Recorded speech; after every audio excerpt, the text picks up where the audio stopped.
ఇవాళ ఒక ఆయన ఎట్లొస్తాడో ముఖ్యమంత్రి అడ్డుకుంటా ఆయన గోదావరి నీళ్లు తేలేదు అని అన్నాడట. నేను ఆయనకు చెప్పదలుచుకుని పక్కనే కూతవేటు దూరం ఉంది, ఈ పక్కనే ఉన్నాడు.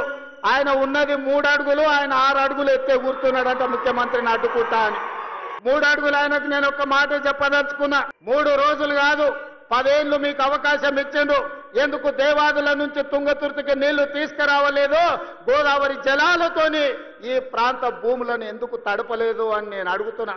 అయ్యా, గ్లాసులో సోడా పోసినట్టు కాదు గోదావరి జలాలు తుంగతుర్తికి తేవడం అంటే. నీకు తెలిసిన విద్య ఒక్కటే, దొరగారి ముందల చేతులు కట్టుకొని గ్లాసులో సోడా పోయడమే, కానీ నీకు తెలిసిన విద్య అంతకంటే లేదు. ఏదైనా పాత్ర కొంచెం బోర్ కొడుతుంది, నిద్రపోతున్నారు ఎదురుగుండాలి అనుకున్నప్పుడు మధ్యలో ఒకడు వస్తాడు. కొన్ని ప్రాంతాల్లో బుడ్రకాన్ అంటారు, కొన్ని ప్రాంతాల్లో బాఫూన్ అంటారు, జోకర్ అంటారు. అందులో రాజు పాత్ర రాజుది ఉంటుంది, మంత్రి పాత్ర మంత్రిది ఉంటుంది, సైనికుడి పాత్ర సైనికుడు ఉంటుంది, మధ్యన ఈ పాత్ర వస్తుంది. కానీ ఈయన అన్ని పాత్రలు ఈయన వేసిపోతుంది కదా సార్, ఇక్కడికి వచ్చి గట్లా ఉన్నాయి ఈయన మాటలు అని చెప్తున్నాడు నాకు ఫోన్ చేసి ప్రజలు.